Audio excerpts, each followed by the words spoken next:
Salut tout le monde, ici Animan. Pour Fête et Pâques, je vais vous parler aujourd'hui des origines du lapin domestique. Ce petit compagnon descend d'un seul ancêtre sauvage, le lapin de Carène, originaire de la péninsule ibérique et du sud de la France. Pendant des siècles, les humains se contentaient de le chasser. Puis les Romains ont commencé à l'élever dans des enclos appelés leporaria, surtout pour avoir de la viande en continu. Mais à ce moment-là, le lapin n'était pas encore vraiment domestiqué. La vraie transformation arrive au Moyen Âge, dans les monastères du sud de la France. Les moines élevaient les lapins pour leur viande et surtout les lapros qu'ils considéraient comme autorisés pendant le carême. En contrôlant la reproduction, ils ont sélectionné des lapins plus calmes, plus gros ou avec des couleurs différentes.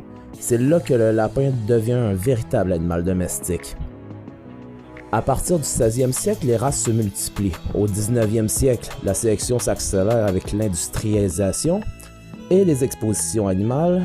Et au 20e siècle, le lapin quitte les clapiers pour devenir aussi un animal de compagnie apprécié pour sa douceur et ses variétés incroyables. Aujourd'hui, nos lapins domestiques sont le résultat d'un long processus commencé par les Romains, façonné par les moines au Moyen Âge et affiné pendant des siècles, le tout à partir du petit lapin de Garenne. Si vous avez aimé, abonnez-vous, likez et on se retrouve bientôt pour de nouvelles découvertes et je vous souhaite une joyeuse Pâques.